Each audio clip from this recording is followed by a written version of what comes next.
Okay,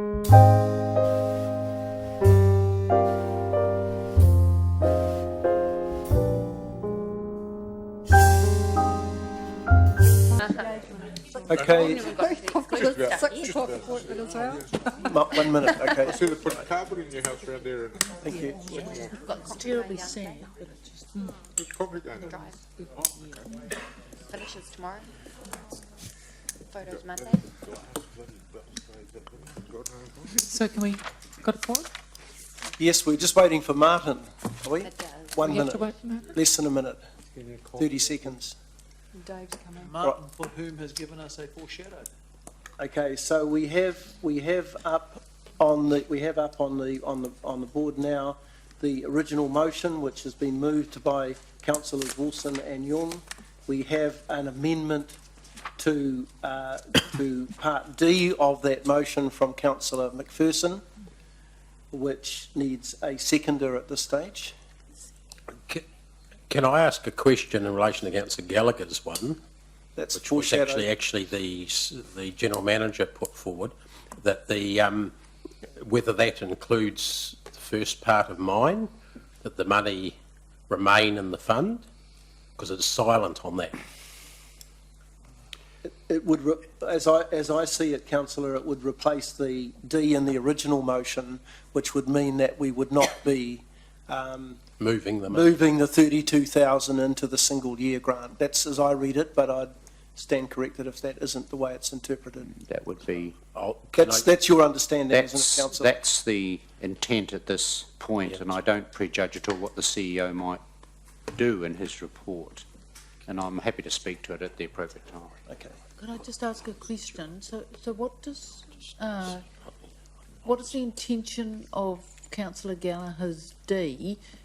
Is it to what the CE to report back on what his views on it, and it comes back to the meeting, or I'm just trying to understand what does it mean? The intent in my number one, I think we must stress that the allocation committee's job is finished. They exercised under delegated authority. They did a piece of work. That's over. That's gone.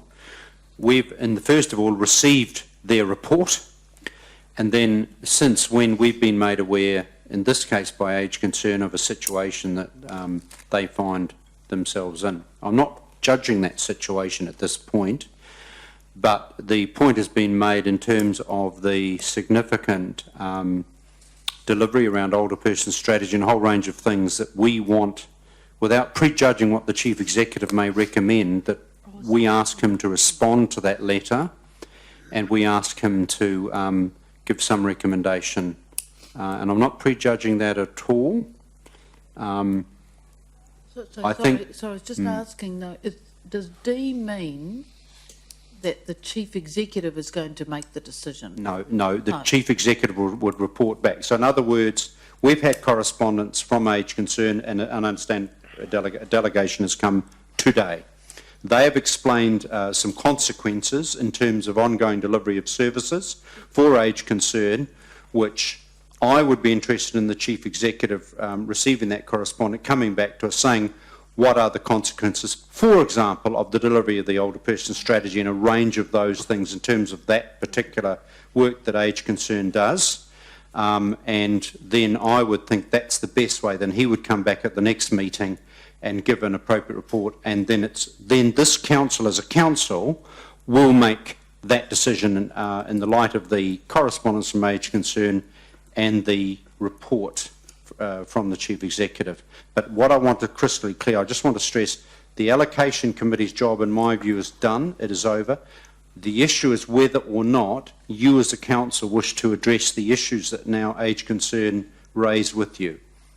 Okay, so sorry, to just get the question answered. This means that the Chief Executive is to consider sort of the consequences or outcomes of the matters raised by Age Concern in their letter, and to report back. Yes. Okay, right. Yeah. No, I've got it clear now. Good. Sorry, could I say something here? I don't think we need a long debate on the process or the issue actually, but as far as I can see, even though it's seems strangely bureaucratic to me. All that Councillor Gallagher's foreshadowed amendment, the only way it's different from mine in essence, not in words, is that it kicks the decision out for one more month and inserts a piece of bureaucracy in the way a staff report. And if that makes people feel more comfortable and gives them a chance to think about it, it may worry Age Concern for cash flow reasons for a month extra, but in the long run, it's not a lot different. If council have a mind to do this, it can do the same thing I'm suggesting in a month's time, and I'd certainly be prepared to move the same motion in a month's time. But if it makes some people more comfortable for a staff report and maybe some better wording on a resolution, hey, I'm happy to withdraw my amendment, so we'll let the staff report on it. The CE report means the Lancer staff we know. So I've spoken to my erstwhile seconder, and we're willing to withdraw it, mine. Okay, thank you. Councillor King, did you have a question or a comment? No, it's That was it's in irrelevant regard now. to that. Okay. It probably is important in the sense that we have yet to receive an application anyway from Age Concern because they haven't lodged their application. Well, I think, to me, and I want to stress this, the allocation committee couldn't consider what they didn't get. Yep. Okay. And what I don't want to do is it's not pertinent to take it back to them because their job is finished, and this doesn't actually concern them. This concerns the council, and personally, one of the reasons I would want a report, one, you've had an approach from a significant organisation that delivers a range of services, of which we've had in the past relationships, contractual relationships, and we have an older person strategy, etc. So what I'm looking for is a sense from the Chief Executive around options moving forward, and our ability to deliver on our older person strategy in the light of the correspondence received from Age Concern. And I think that gives us a bit of a month, take a breath, etc. There may be some other options there that he might also recommend. So would you be happy if I consulted with Councillors Wilson and Young to consider that your foreshadow D If they wanted replace to the absorb D it, that is sure. in the motion that was originally put by them? Councillor Wilson, are you happy? Yes. And Councillor Young, you're happy. So we would then move the D in the foreshadowed amendment, which reads that the CE report back on a way forward regarding the letter from Age Concern which requested a late application for a multi-grant, lost it, be accepted by council, replace the existing D that's And there. what we're doing is we're just describing the content of their letter. We're not in any way, in my view, at this point, prejudging an outcome until such time as the Chief Executive has delivered a formal report. Right. Okay, so we now have a motion on the table. I'd like to foreshadow an amendment then, Okay, to stick to the original D. all right, thank you. Do you have a seconder for that? I'm going to second. Thank you, Your Worship. That's fine. Okay, so we now have an amendment.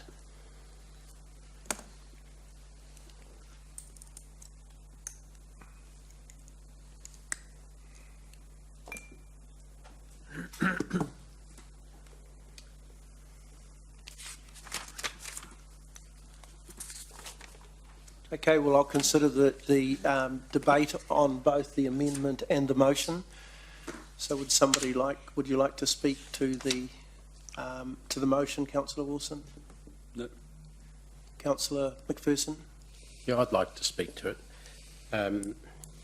I do find it odd in the circumstances that anyone is actually moving the original staff resolution as an amendment, albeit, because I think that at the very least we should consider the item, the question, the lack of funding, the gap, however you want to look at it.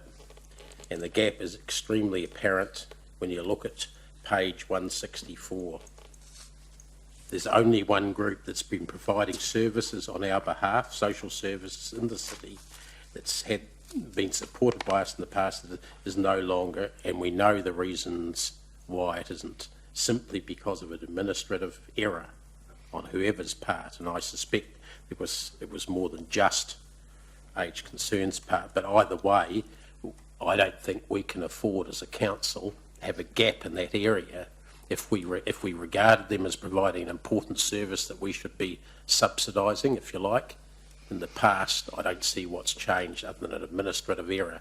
Okay, let's cut the crap and correct the administrative error. I would do it myself now, but I'm willing to accept there might be other process implications involved, and that it might need time for staff and some councillors to get a bit more of a grip on it before they feel comfortable about correcting that error. That's fine by me, because at the end of the day is the outcome's what I'm after, and the outcome here is making sure that all older Hamilton people have access to the sort of services that Age Concern and their group of organisations, because they're not the only one based down there, that they mentor and shelter and umbrella and so forth, that they provide. The only other service we support, if we take the current funding for elderly people, is a Māori-based service, which I also support, but I don't think it services the whole population. And I think we need to look at Age Concern there and say, there's been a mistake made. We've got the ability, at least in part, to redress that. Let staff come back to us with how best we can do that within the current system, and let's just get on and do it as soon after that as we can, I will be saying. To say they're too late, we had a process, they're out of time, that's logical if you believe in hardline bureaucratic decisions, regardless of the consequences of them. If someone makes a mistake, they'll have to pay for their mistake.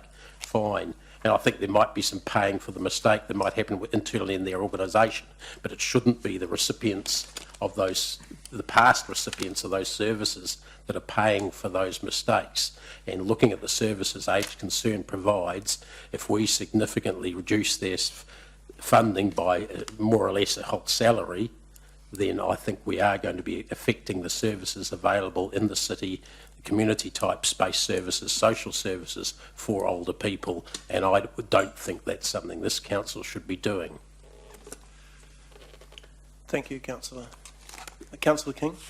In light of the last amendment that went up very quickly, could I ask staff a question? Yes, happy to accept that. Thank you. Your staff recommendation on this report, do you still stand by it after hearing the discussions that have happened during this meeting? If I may, through the chair, yes, they do. Why? We have, as I've talked about before, we've got and I know it might sound bureaucratic, but the reason why we do have policies and procedures in place is to protect the organisation and also protect elected members from any risk that may bring to the organisation and bring us into disrepute. And to have policies and processes gives us guidelines and guidance as staff around how we actually implement and give effect to those policies. It's about providing and being fair and transparent to the wider community, and giving that level of assurance to the wider community that we as a council are actually being responsible for the ratepayers' fund and ensuring that we're actually delivering what we should be delivering within the bounds that we're actually required to do so. So, in my professional opinion, I do stand by the recommendations that we have put forward in the report.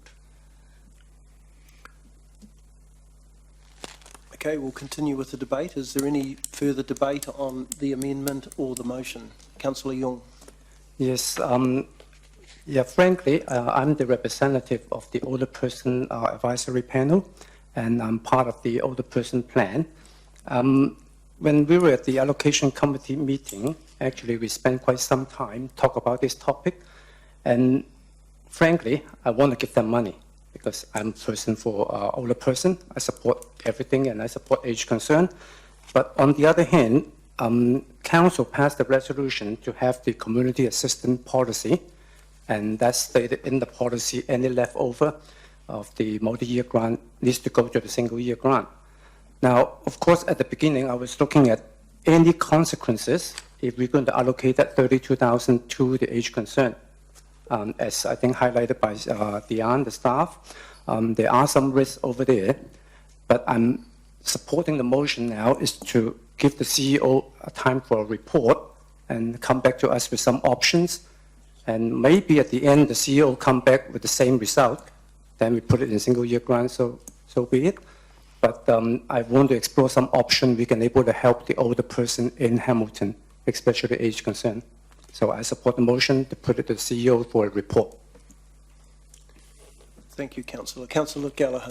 Yes, I obviously totally respect Deanne McManus-Emery's professional judgment and integrity, and I think that's very, very healthy that staff, without fear or favour, because that is the true model of the good independent public servant, call it as they see it. I don't presume that a quantum of 32, 25, 20 may be allocated, but what I want to find out, first of all, is in terms of our the delivery, and this is where I agree with Councillor McPherson, in terms of the delivery of our older person strategy, what is the impact of, in this case, age concern, failing to apply for this particular multi-year grant, and does that in any way compromise the delivery of our strategy? What happens within their organisations is a separate question. So I just want to sort of, if you like, take a breath for a month, and I see no harm in us seeking that advice from the Chief Executive. What I must stress and stress again, we had an independent panel.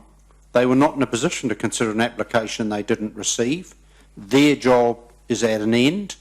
Our only job as a council is to actually look at whether or not an older person strategy, our older person strategy, is in any way compromised by the situation that we're currently in.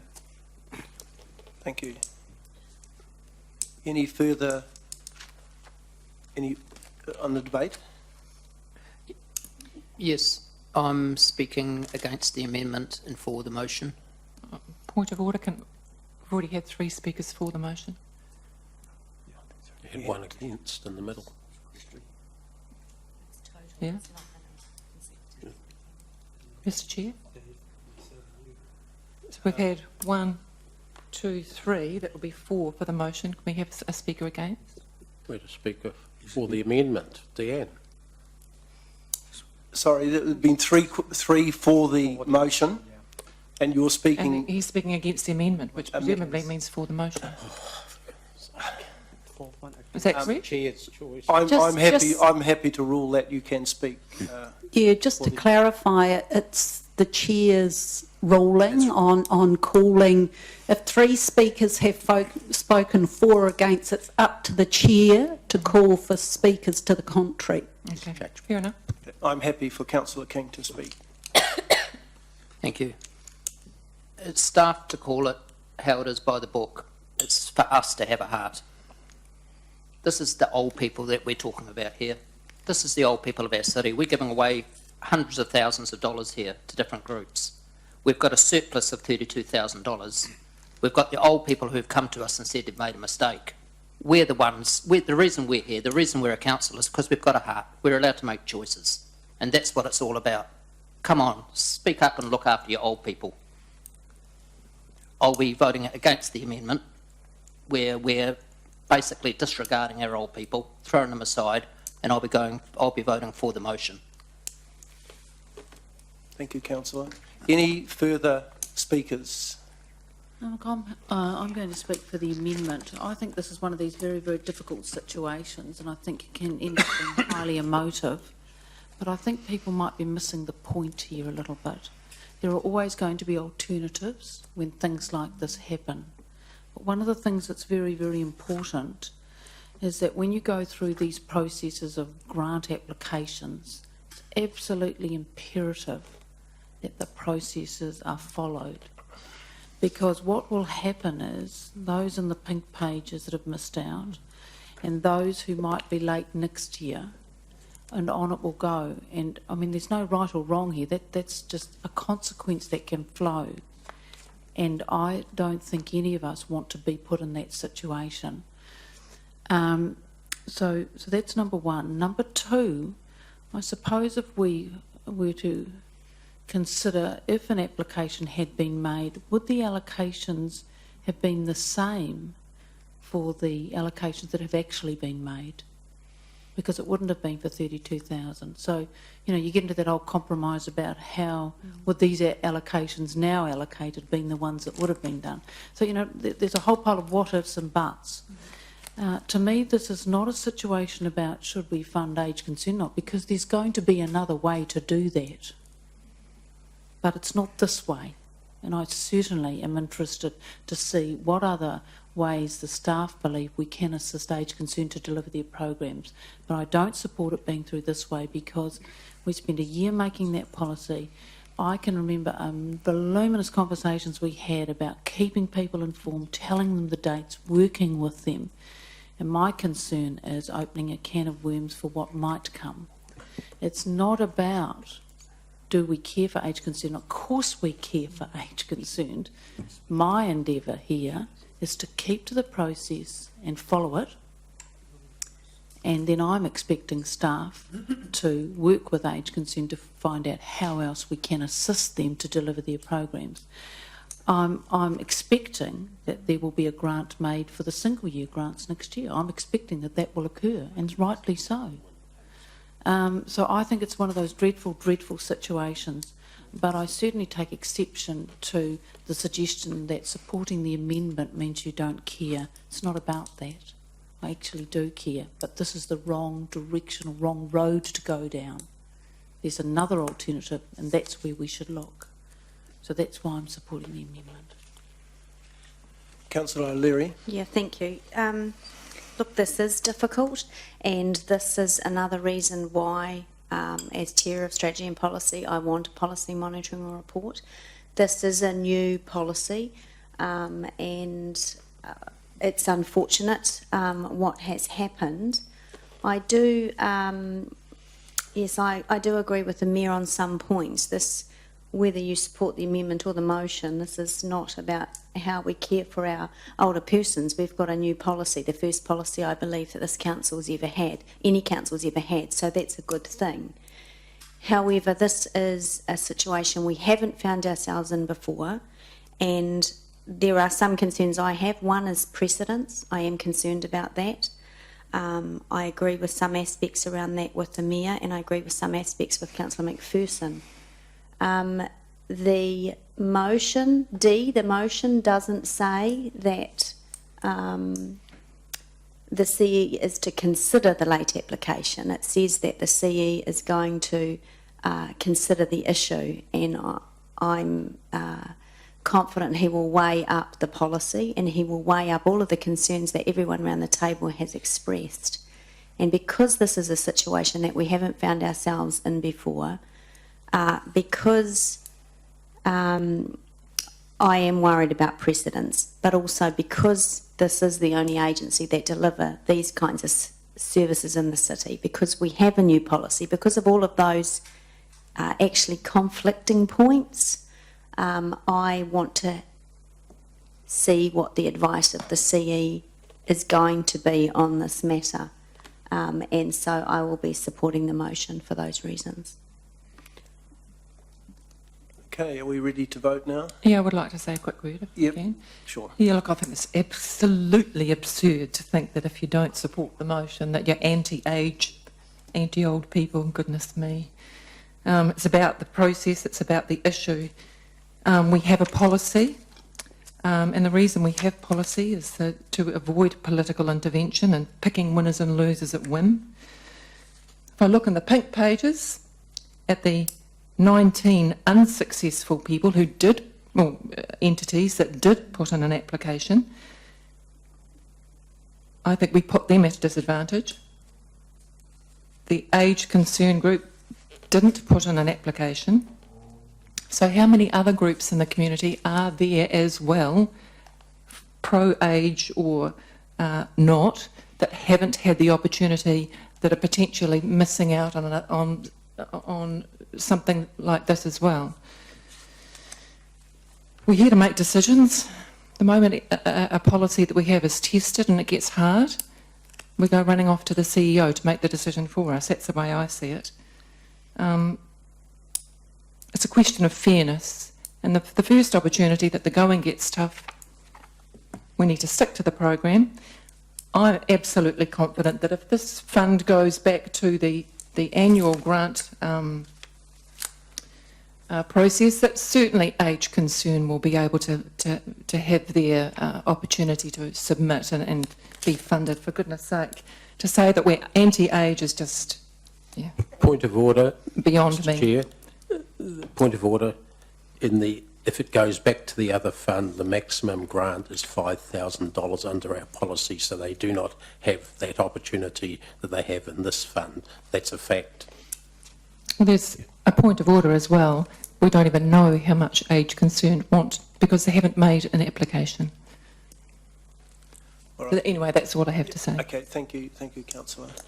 All right, we're ready to vote now, and we will vote on the amendment first, which is items A, B, C and D as amended by Councillor Forsyth and the Mayor. Are we not, sorry, just voting on D, full stop? And if it's the amendment, it's only D, and then we go to... And then we go, okay, well, that's a good point. We'll do it that way, yeah. So we'll vote on D, which is the amendment from Councillor Forsyth, and we'll do that by a show of hands. Well, no, it was a misunderstanding. I thought the way that you'd put it up there before, that it was going to be A, B, C and D. I'm not just voting, moving D. It's with the others as sorry, well. Your Worship, sorry, Mr Chair. The correct way of doing this, and check with that, is to vote on the amendment. The amendment is only to D, and then you vote on the motion afterwards, which is all of it, whatever, whether it's including or not including the amendment.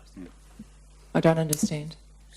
Can you confirm that, please? Well, I think it would be useful for the mover and the seconder of the amendment to clarify what the amendment is. Well, sorry, Mr Chair, the amendment is on the wall and has not been challenged by either the mover or seconder, who both spoke. They said they're speaking to the amendment. The amendment is listed as D. What's up to the Chair?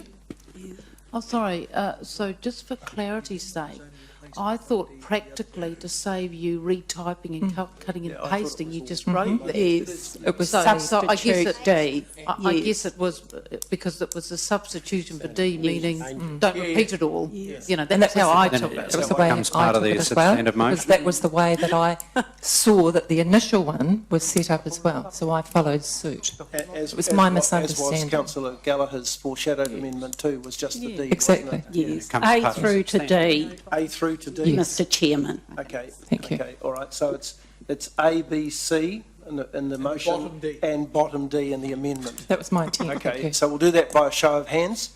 Those who are voting... We have it on the can we do the machine? We're all in different places, I think. Are we? Just a show of hands. Show of hands. Councillor McPherson. Sorry. Yeah. Yeah. So those voting in favour of the amendment, please raise their hands. Councillor Tooman, Your Worship the Mayor, Councillor Forsyth, Councillor Mallett. Those voting against the amendment, Councillor Wilson, Green, McPherson, King, O'Leary, Gallagher, Yong and Mr Chairman. okay, the amendment is lost. We now go back to the motion, and the motion is as printed up there, A through to D, and it's the original motion of Councillor Wilson and Councillor Young. So those who wish to vote in favour of the original motion, please raise their hands. Councillor Wilson, Tooman, Green, Mallett. It's unanimous. Unanimous. Yeah, okay, thank you. All right, so we move on to the nursery. I'll move. Kids in the nursery. Oh, no, Public excluded. I'll move. No, No, I'll move. My good learned colleague Angela O'Leary will move. Well, if she moves, I want to second it. Excellent. What am I? Okay, we have lots of exuberant. Oh, well, actually, no, sorry, yeah, I have a motion. Wait, councillor Gallagher, you'll like this one. Well, I hope. We have a motion, don't we, councillor Gallagher? So you wish to amend the recommendation, or you wish Yes, to put the I motion, have your a motion up motion. ahead of the recommendation? Indeed. Quite like it. Am I on? Shall we consider the report first and have questions first? Can we take it as read and I can put my, oh, there it is. Why doesn't you put the motion up and then we can see it? Okay, all right, okay. So this is not an amendment, is it? This is the motion? No, this is the motion. Okay, and we've got a seconder? I'm happy to second. Oh, stand your ground, Andrew. Councillor Pascoe, I'm seconding. Oh, no, I defer. If the mayor wants to second it, she may second it. Oh, no. I will support her. It was just Can that we he was third it? asking for the seconder and I just put No, my hand I up. said already, but it's all right, I will defer. I will yield. Okay, all right, so we have the mayor as the seconder. But, okay, so before we debate the motion, can we look to questions back to Helen and to Lance? There are none. I have a question, and I guess when I read the report, the one option that I thought might have been considered in the report was whether or not there was an opportunity here to operate the nursery as a shared service with other local authorities, or a mini CCO, or however you'd like to put it together. And the reason why I thought there was some significant advantages in that is that we actually get some skin in the game from the people who are likely to be the customers under option 5, which I saw as, in reading the report, there was a progression in your recommendation of option 4, probably ending up in option 5 once the business was up and running, and you could then go out and identify that market. So I was just a little bit concerned that there wasn't a LAS or shared services type arrangement that the consultant had looked at as a possibility for getting the business up and running to start with. Through you, Mr. Chairman, he hasn't put it in the report, but with his discussions with 2 neighbouring councils plus the regional council, he did talk about that. Interestingly enough, the consultant had actually worked with the Manawatu District Council and Horizons Regional Council for a joint nursery, which other district councils are buying plants from in the Manawatu. There wasn't a lot of appetite from that, from the people he spoke to at those 2 councils. There was a lot of interest around utilising the Hamilton City nursery, which has been there for nigh on 50 years, and Waipa have used the nursery, and so have Waikato District on occasions, and the Waikato Regional Council are very interested. They tender for a couple of $100,000 worth of eco-source plants each year in geographic regions, and they say that our nursery stacks up nicely. They said they're not in the business of actually running nurseries or being involved in them, rather than just providing funding through their regional rate for particular projects that they're involved in. So it wasn't outlined in the report, so apologies for that. And he concentrated on those 5 options that we've put forward. Did the other TLAs have an interest in perhaps equity funding or putting some funding in to get the business activity up and running? Look, I wasn't at those conversations personally, but my understanding is that there wasn't a lot of appetite for that. They've also got their own fiscal constraints and that sort of thing. They saw this operation compared to, say, a water CCO or anything like that, pretty small beer. There are other councils that operate nurseries. Rotorua District Council, we've had a relationship with them on a whole bunch of different services, and they do, we actually buy some plants from them. They do a lot of bedding plants because that's been a big feature of Rotorua City. So, you know, we have relationships with other nurseries and try and work in with them. So the answer to your question is that there wasn't a lot of appetite. Okay, thank you. Councillor Forsyth. I'd like to foreshadow an amendment. Sorry, Want to foreshadow an amendment? okay. Yep. That's Now? fine, yeah, that's fine, you can put it up now, yes. Okay, just the staff recommendation. A, B and C. You want to go back to the staff recommendation Yeah. as a foreshadowed amendment? Yeah. Okay, thank you. I'll second that. Thank you, councillor Wilson. I just have a question. Councillor King, we're still on questions. I've got a question. Yes, thank you. Just want to check, just to get some clarity. In the report on page 192, it talks about the adjustments to the glass house, etc., in the 15-16 year, which is the current financial year and now.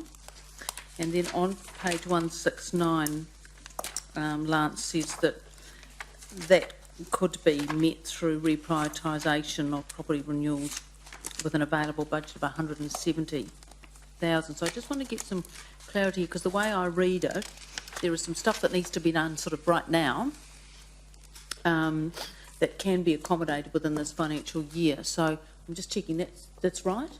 So for option 4, which is lesser production than option 5, we would reprioritise some renewals money for basically renewing the antiquated glass houses we've got to, like a plastic house.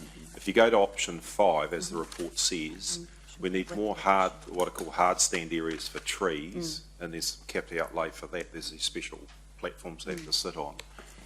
But we'd also be looking at a larger area of plastic house and shade house, which would require additional capital significantly beyond the amount that we have in our renewals budget. So it'll be an extra, I think it's $200,000 rather than extra $45,000 instead of option. Well, I'm just looking at page 192 under option 5.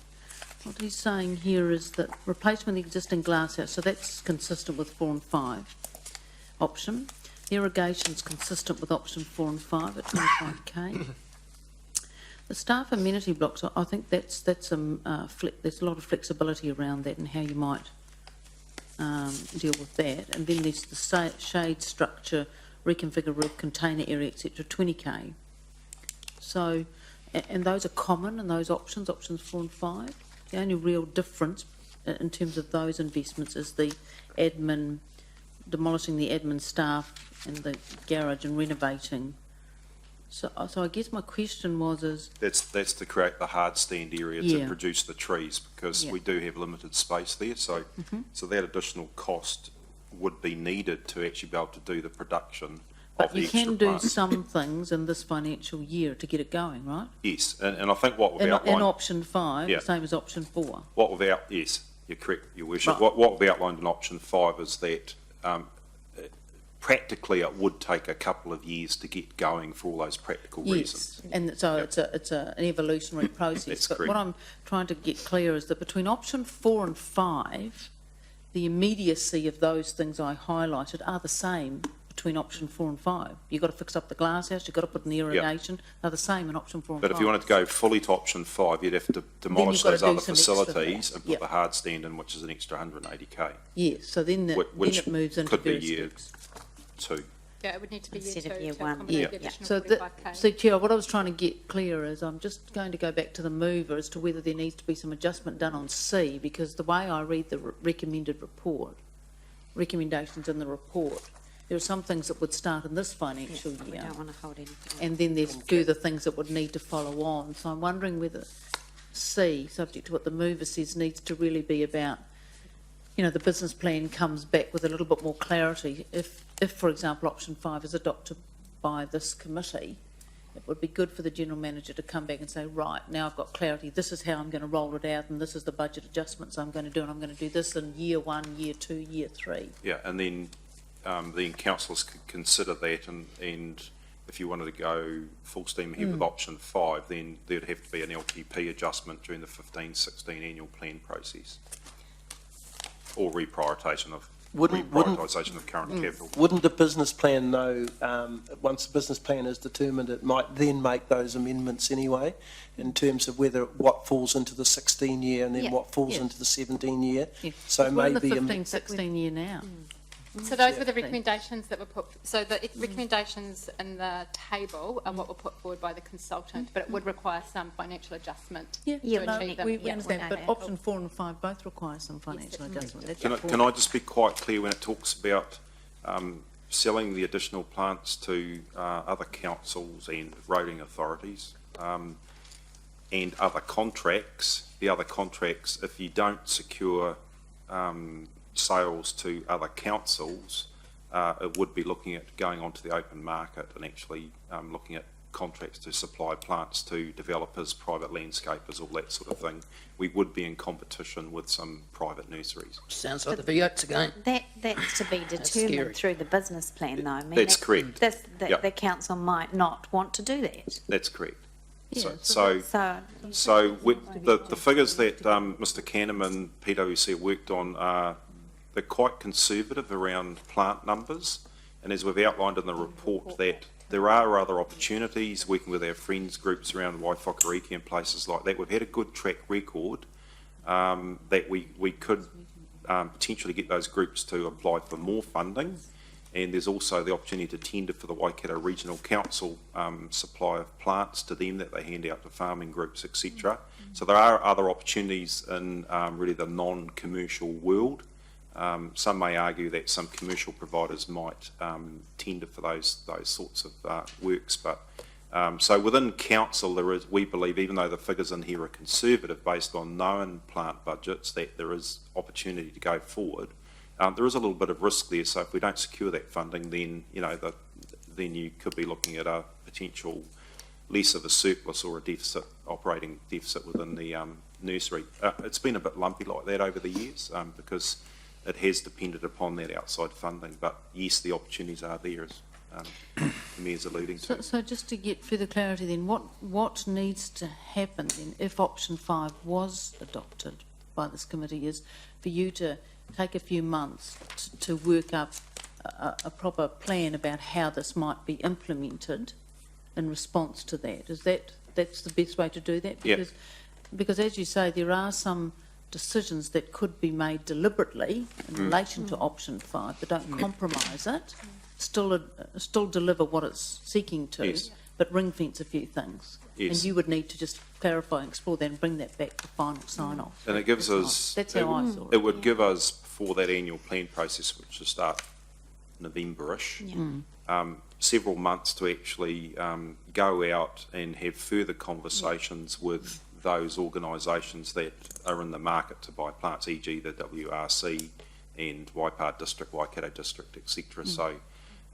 So we could firm up on that. And to be honest, some of those organisations will probably, be interested in those conversations and be interested in, planning forward.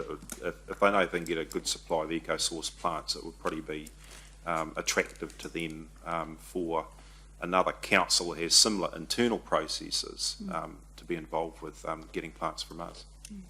just a question, do you think the consultant and the discussions that you've had would have recommended option 5 if you and the consultant thought that the market was now ready for that fast-tracking business type arrangement, as opposed to the fact that, as I read this, option 4 was seen as going past go, and then as a track record kind of develops and the market becomes a little more certain outside of the council buying and internal buying and selling, that you would then move up to what was suggested in option 5? That's what the recommendation is. So it's like, get yourself established, and then there's the opportunity still there to move to option 5 in the future. So, he was obviously trying to be objective and take a reasonably conservative approach to this, knowing the ins and outs of councils and the nursery and the plant market as well. Okay, thank you. Mr Chair, if I may, I would just suggest that both the original motion and the amendment should actually refer to 2016-17 annual plan. 2015-16. Yes, that's current correct. year. Yeah. We're already into that year now, aren't we? Yeah. Okay, so are the movers of the motion and the amendment happy to change reference to those particular financial years?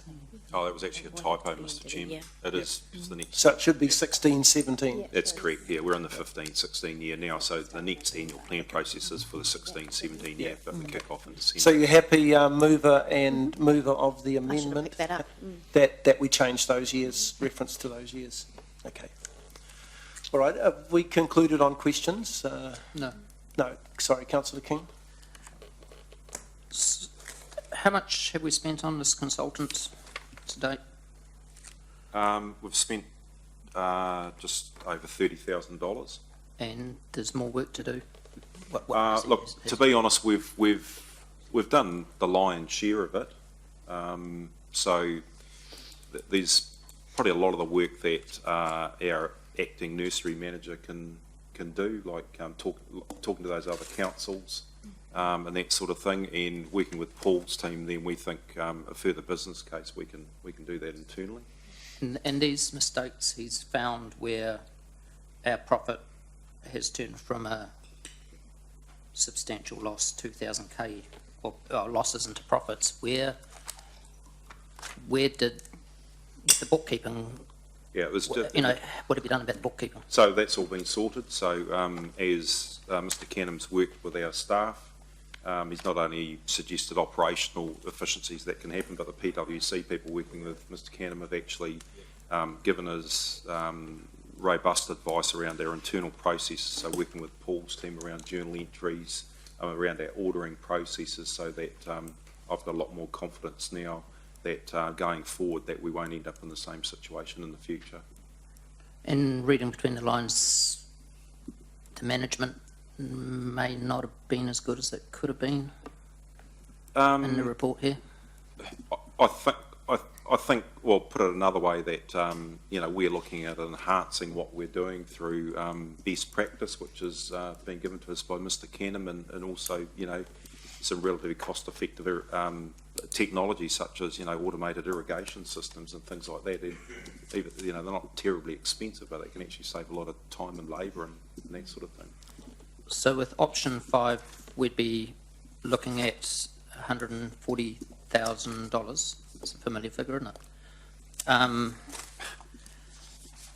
For immediate capital investment that's not budgeted for. For option 5? It's an extra 40. It's 440. We'd Yeah. have some around 170 in renewals that we could reprioritise because we wouldn't be renewing the glass houses. So where are we getting that money from? We would have to come back through annual plan, either reprioritisation of capital projects or it'll be new money. But we've just done our plan. That's correct. So what you suggested with option 5 is that you'll be growing for ourselves, you'll be growing for other councils. If you can't sell them to those, they'll be going to contractors, they'll be going to roading authorities, they'll be going to, basically you've said anyone else who would take them in direct competition to nurseries, private nurseries. Yes, private nurseries that grow the type of plants we would grow, because we tend to eco-source and do vegetation plants and things like that. Look, So we're going to business against people who are paying rates in our city. some of them, yes. Are you comfortable with that? Well, I've recommended option 4, and then So you're not comfortable with review. That's So we're going to business. that would be expanding into some competition against some commercial entities. So in the budget here that's worked out, are we paying rates on the land that we're producing these goods on to be in business against other nurseries? We pay rates, Peter? We pay rates to ourselves. No. Okay, we're paying land rent. Are we paying land rent on the land that we're producing for commercial operation No. in competition to people who are in a private business? No. Are we, There's an occupancy charge that comes through from our property team, but it's so it's heavily subsidised in competition to other people who are in business in this town, in nurseries or in the Waikato? if you're on the open market, the answer to that in blunt terms would But be you've said that we are going to go. yes. So, But if it was option 4, then Yeah, it's around saving money for council so that we get more I'm talking about plants. option 5. Yeah, that's correct. So, as well as that, reading in the reports, we are getting non-rates funding as well. So, it appears that we're getting money, external money, for a nursery, as well as not paying rates, as well as not paying land rent, to go into competition on option 5 with other people in business in the Waikato. The non-rates money would be for the purchase of plants for public projects that is funded by our friends groups who go to philanthropic trusts. Are you happy with this? Are you comfortable with option 5? You know, that's a decision for council to make. I would be comfortable if it's generally with other public entities. But don't they have to buy at the moment on the open market because they choose not to have a nursery of private nurseries? The other plant buyers, yes, that's correct. Yeah. Some other councils do sell on the open market. Does this sit within the purpose of local government? The nursery for council purposes. Yeah, no, option 5. I can only relate to what Rotorua District Council do, and they're putting their nursery into Castle Court, which is a CCO. I'm not talking about us. I'm talking about Hamilton. Under option 5. Does that sit within the purpose of local government? I think if you looked at 17A of local government are doing things most cost effectively, et cetera, then... Well, hang on, it's heavily subsidised, isn't it? There's no rates, no rent. I think there'd be a matter of interpretation whether or not if we're getting revenue from outside, which makes plants cheaper for the public estate, then that would be a matter of interpretation of that section of the Act. Thank you. All right, any further questions? Okay, so let's now put the amendment. Speaking? Sorry? You're speaking? That was questions. You're going to put it to the vote. I want to have Yeah. to say. Yeah, okay, and we are. But I'm going. Sorry, we'll move into debate on the amendment and the motion. Sorry, councillor. That's okay. So you moved the original motion. So you're welcome to start. Yep, both. Sure. Look, we're jumping the gun a little bit because we need a business case to come back. I don't have it in my mind that an expanded operation is going to be competing with Mr. and Mrs. Smith. They own the nursery down the road. We do grow for other councils now. There is nothing wrong with a municipal nursery making extra revenue, and that's certainly what I want to see come through in the business case, which would reduce the rates to the ratepayer. My fundamental reason for supporting option 5 is that, well, first of all, a comment around the report, and I have had a chat to the General Manager about this. It's good to measure reports and risks and options against the financial plan. It is good to do that. But we also have strategic plans and a strategic direction for the city, and one of those is to create an urban garden for that the city is an urban garden. That's our number 7th priority. Well, it's a priority in the Hamilton plan, and it's a really important priority.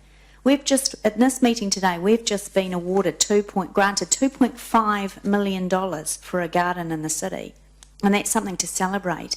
We've got Waiwhakareke that's going to continue to need support, and once that's up and running, including with the zoo, the gardens, the priority in the Hamilton plan about being an urban garden in the city, they're going to need resources and they're going to need plants. There is more to living in a city and to managing the city's budget than managing the dollars that go in and out of that budget.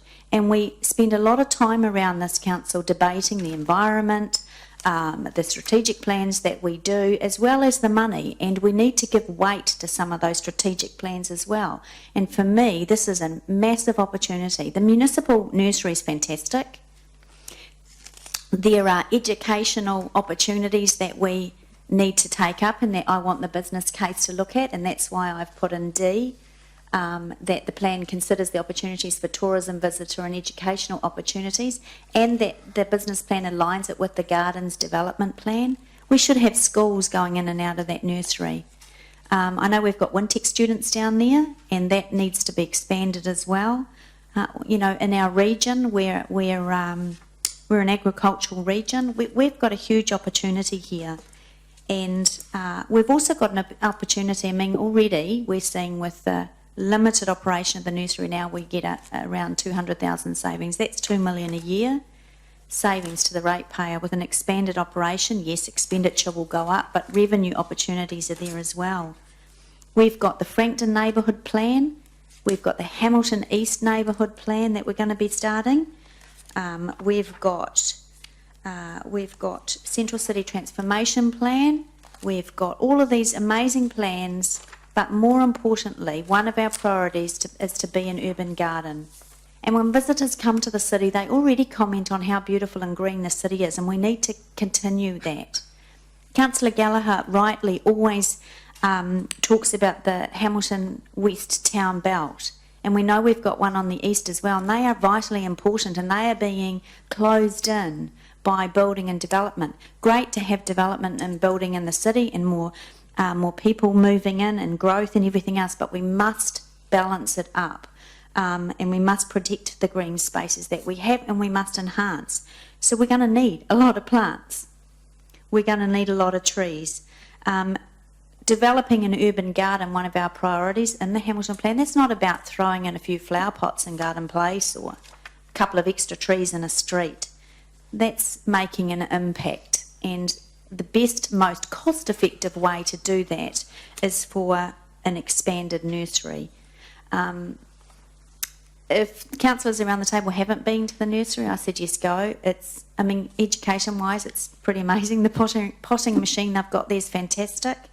I think that this is an opportunity that we must grab with both hands, and we must give a strong direction and tool to the Hamilton Plan of which one of those priorities is to be an urban garden. So with that, that was why I am proposing the motion, and would hope that my colleagues are green enough to follow along. Thank you, Councillor O'Leary. Councillor King. Yes, I'm speaking for option 4. This is not an issue of whether you're green or not. A plant isn't a plant. A nurseryman isn't just manual labour. It's a profession who's growing plants in an ecologically sustainable way while passing on that knowledge to others. A plant grown in a nursery is they're mainly eco-sourced, which I didn't know until I did a bit of research on this. It means seeds collected locally from trees, so that we can regrow the seeds, so that we can regrow the trees in our soil types and in our climate. This gives the plants a far better chance of survival, growing into strong plants in our area. And we need to know that planting the best we need to know that we are planting the best, because in years to come, when we realise the plant isn't what we thought it was, we've lost time, resources, and we've cost our city. Hamilton is a city of trees along our gullies, along our rivers, and on our streets. This isn't totally about money. We may not make money out of our nursery. Cost neutral is good enough in some cases for what we do for our city. It's a long-term opportunity, and we want to get it right by growing our own plants. It's an investment in our next generation. But I'm not for option 5, where we grow trees to sell on the open market in competition to other people who are in business in our town. We've established that with our plan, it's rate subsidised, we don't pay any rates, it's rent subsidised, we don't pay any rent, and on top of that, we get subsidies for what we do in the nursery from external, outside of ratepayers' money. This is just wrong to be thinking that we can go into business against other nurserymen, but that doesn't mean I'm not green. So I'm speaking against option 5 and I'm speaking for the staff recommendation, which is option 4. Thank you, councillor. Anyone else wish to speak? I'll speak. Your worship, and then councillor Gallagher. I'm speaking for the motion. When I read this report, it was a little bit of sad reading, really, having been to the nursery a number of times and seen what happens there, and to see some of the, historical inefficiencies and what's been going on in terms of planning and delivery was a bit disappointing. But one thing I do know is we have got that facility there. It has been there a long time, and I think there is a real opportunity now to maximise the benefit of it for not only our city, but also other cities in a public, municipal way. One thing that councillors may not know is that I think it's Auckland Council is very successful with their turf supply, aren't they, Lance? So Auckland Council supplies turf which we purchase to use for our public spaces, particularly on the stadiums, isn't it? Grow a particular type of grass. What happens when you do that is you develop a high level of expertise in an area that really only public authorities are in, because not everyone's got a park in their backyard that they have to maintain, or a gully that they have to plant, or a planting a garden in the middle of a road. There's certain things that councils do that only councils do. There's certain plants that only councils need. And that's, I guess, the analogy I'm using with the turf. People don't go to the Auckland Council to buy turf for their hockey field in their backyard. Public bodies buy those things. So this isn't actually about competition in the private sector at all. This is about using the facility that's been there for a long time and the expertise of staff and developing a highly skilled expertise in the future to deliver the right sort of plants that are required for public spaces and municipalities. And that's why bringing back a business plan about how this might be done, council looking at that and making some ring-fencing decisions about, who we might supply and deliver to, I think are quite important. That'll come from the business plan. One of the other things that we are required to do is to consider how we do things as a municipal authority for the benefit of our ratepayers. And if we can earn some revenue within the gardens, which is in the gardens plan to develop revenue streams, that offsets those operating costs, that provides a service to the public, that use the skills and expertise of staff that you don't find in everyday nurseries, and provides the right sort of plants for a city like ours that has an aspiration about all of these things, that is a very good thing. And in all of that, we're being efficient, effective, and generating revenue that helps our ratepayer. So I think this is a good idea, and I'm particularly interested to see what comes back in the business plan, because I think at that stage, with the detail and the time frames and how it's going to look, we will be in a much better position to say, yes, this is how far we want to go with it, or no, bring it back, because we can't do that yet. At the moment, we're just saying, do we want to keep the nursery or not? And my view is we're either in it or we're not in it. I'm not in for the halfway house, and I think option 5 says we're in it. Councillor Gallagher.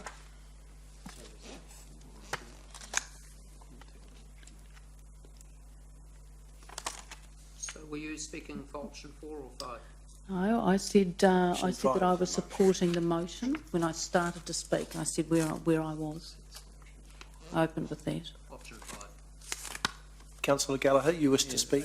I'm just interested, and I realise I can't ask questions. I mean, the issue is that staff, professionally, and I want to acknowledge my visit to the nursery, obviously, and Maria Barry and the team, and wonderful team, and fantastic, absolutely, just, takes your breath away, frankly, in terms of the work they do, and I acknowledge our goals and aspirations, trust me, for Lake Whakauriki, Hamilton East, CBD, Frankton, down the track. But I guess the key question is in terms of the base. Lance, you've recommended option 4 at this point for a reason, and I'm just trying to just tease that out. I'm not arguing against the mayor. I would never do that, but I would. What's your? You know, I mean, professionally, we've got a staff recommendation for option 4, and the mayor has said, and fair enough, let's have another further look in terms of once the final business plan comes out. I thought we had. Well, I'm questions, it just seems to me that you. I thought a couple of questions that I asked were along the Well, lines okay. of suggesting why 5 wasn't considered, and why 4 was the preferred option. But I may not have asked the questions that clearly. I accept your ruling. I appreciate this is now the time for discussion, but I'm still in a genuine quandary in the sense that I get where the mayor is coming from. I get the aspiration.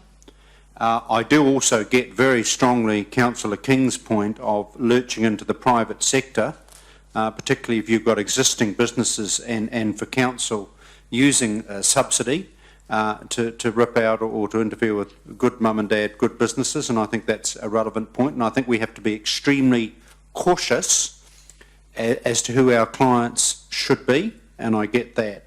But I'm just getting back to the core point that the staff all along, as I understand, Lance, you have still recommended option 4. And I don't think that contradicts the Green and the Hamilton plan and everything we want to do. I think my impression is that we can still achieve that. Am I right or wrong? That's correct. We, You can morph to option 5 from option 4 in the future. Any other speakers in terms of for or against the motion or the amendment? All right, we're ready to go to the vote, and we will vote on the amendment first. And the amendment, can you just slide that up a fraction, because I think there's some words that are. There we go. Is that A, B, and C? And is there a D? Yeah, we do. No, okay. So we have the amendment that the staff recommendation of option 4. So those voting in favour of the amendment, please raise their hands. For 4. Wilson, Tooman, McPherson, King, Forsyth, Gallagher, Young, and Mr Chairman. Those against the amendment? So the amendment is carried. Thank you. And it becomes the substantive motion. So we vote on that again? Correct. Okay, so we now vote on the amendment as the motion. Those in favour, please raise their hands. Those against? Carried unanimously. Thank you. All right, so that concludes the business in the open, and so I look to a resolution now to exclude the public. I'll move. Thank you, Councillor Wilson. Do I have a seconder for that, Councillor Young? Those in favour, please say aye. Aye. Against?